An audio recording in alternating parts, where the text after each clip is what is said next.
गावनि स्टेटमेन्टखौ माने गुवाहाटियाव माबोरै फैनाय जादों आरो मा जायगानि बे होनाय जासिगोन फार्स्टआव खिथालाय देलाय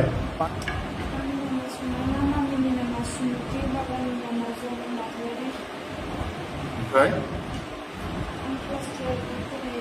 हा क्लास 12 बबे कलेजाव फरायो हा ओमफ्राय गामिया फुटबलजरा बेसेबां जाखो बे गुवाहाटियाव फैनाया हा ओमफ्राय बे खामानियाव खेबनैसो थांदो बिदि हा सोरजों मा हारिजों थांदों बर' गोजा अबेनि बर'फ्रा अबेनि मा मावो हा बे बेसेबां बेसेबां होलांखो माने सासे सेंग्राया 10,000 खरि हा ओमफ्राय मा हटेलाव थायोना सोरबा न'आव थायो हा हा हटेलाव थायो बिनिफ्राय गुवाहाटियाव नों माबोरै फैजेनखो ओमफ्राय नोंसोरखौ बे खामानियाव सोर फाथायो सोर लेंहरो खिथालाय ओमफ्राय सोर बिदि माबा खामानियाव बाहायखो नोंसोरखौ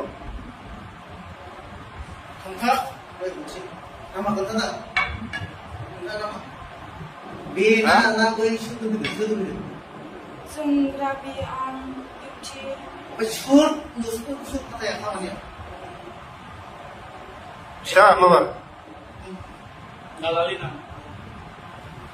नोंसोरखौ फाथायग्राया मा नाम फिथा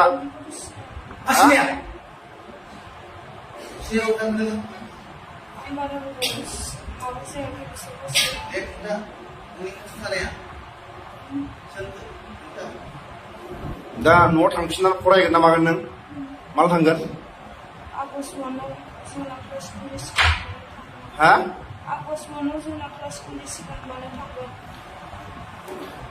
डाइरेक्ट नोंसिनि आइ आफाखौ बे भिडिअनि गेजेरजों लिंहर गामिनि गेजेराव नोंसिनि न'खरनि मानसिखौ गामिनि सेक्रेटारि प्रेसिडेन्ट नों मोनथिना मोनथिया गामिनि हा दे खिथा नोंखौ सोर लिंहरा मोखां थिखां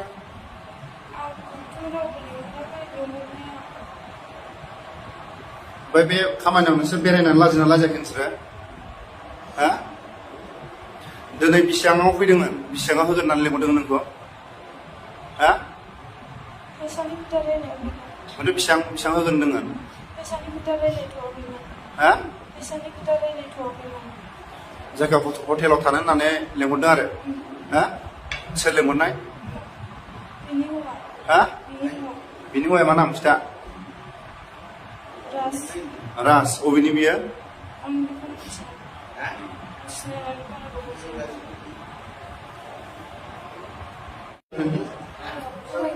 दे फार्स्टआव खिथा गामि ओरैनिफ्राय बोरै बोरै फैजेननाय खिथा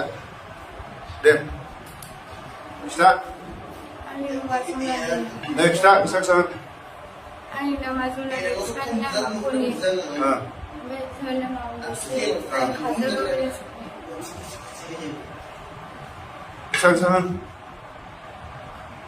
हा आंनि नामा जुनालि ओमफ्राय बिफानि नामा कलि ओमफ्राय बिमानि नामा मुस्रि आं काजलगावनि आं गुवाहाटियाव बेरायनो होननासो फैदोंमोन ओमफ्राय गाज्रि खामानियाव थानाय खेबनै जाखो हटेलाव थानायाव बबे हटेलाव थादों खिथा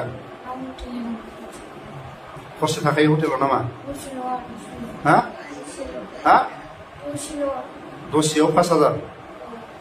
ओमफ्राय 5,000 थाखाखौ नों मा खालायखो रुम थानायाव ओमफ्राय बिदिनो थांखासिगोन आरोना देहाखौ फानहर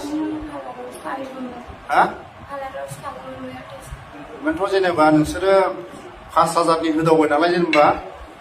बे जाय मानसिफ्रा फैदों बिसोर बर' दा हा सेंग्राफ्रा बहानि सेंग्राफ्रा हा बहानि बबेनि सेंग्राफ्रा खिथा हा हा बहानि मा गामिनि सेंग्राया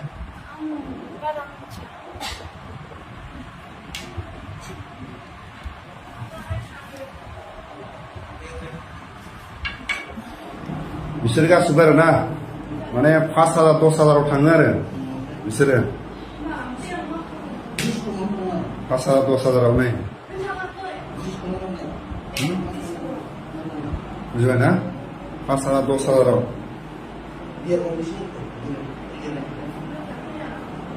नोंसोर गामियाव थांफिनसिगोन ना नोंसोरो हा हा हा हा माने बिसोरखौ माने मोजाङै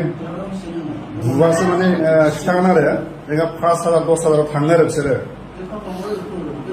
माबायाव 1 घन्टायाव 5,000 नामा हा बेसेबांथ' हरसेयाव बोरैथो 5,000 लाखो हा बेसेबां दसेल' 5,000 मिनिलायदोंसो बिसोर बुजाना मिनिलायदों आरो गिबियावनो नैखौ सोंगोरसिगोन आरो जोंनिखौ फारसेनिफ्राय गामिनिफ्राय आरो बिमा बिफानि नाम आरो गामिनि माखासे सानैसोनि नामखौ खिथा आरो नोंस्रा न'खराव साबेसे दं आरो नोंनि नामखौ खिथा दे खिथा र' माबा हा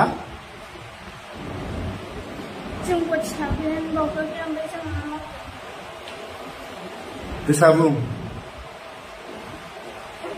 ओरैनो बेबायदि गाज्रि खामानियाव खेबबेसे जाखो थांनाया हा खननै ओमफ्राय बेसेबां लाखो फैसाया हा सासेनाव 10,000 सासेनाव 20,000 मा जाथि बिसोरो बर' बहानि हा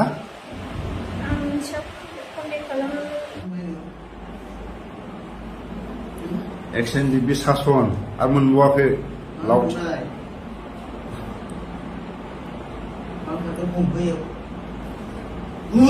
मानो खारनाय खिथालाय देलाय नै मानो खारनाय खिथा दे मानो खारनाय खिथा दे बे खिथा दे मानो खारनाय खिथा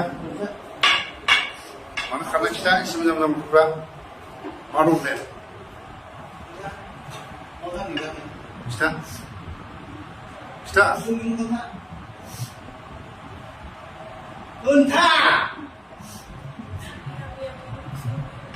ha bisa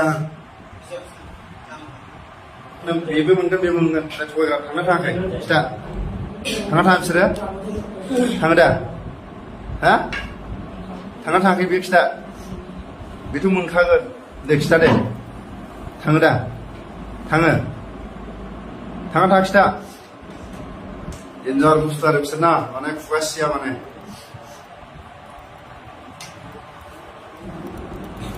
दा मोनायाव हरनि 12:00-1:00 जोंनि बर' सिख्लाफ्रा हटेलाव थाग्रा माने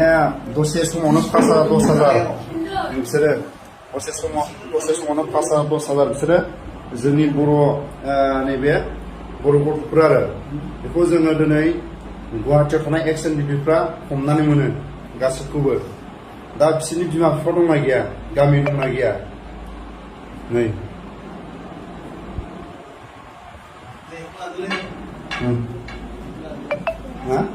मोनजादोंना मोनजायाखैमोन गाननो मोनदोंना मोनाखैमोन थाखा फैसा मोनाखैमोन ना फरायदों बेखौ बुंना लागोन नोङो हरनि 12:00-1:00 एक्स-एन-डि-बिनि अपारेसन गुवाहाटियाव माने गाज्रि देहा फाहामग्रा आरो जाय बिथांमोननि माखासे सिमान दंबावो बिथांमोना जाय लिंकआव फैयो बिथांमोननि मुंखौ जों लाजोब्बाय बिथांमोनाबो माने खारग'नो हानाय नङा आरो दा बिथांमोननि बुंनाय मथेबा माखासे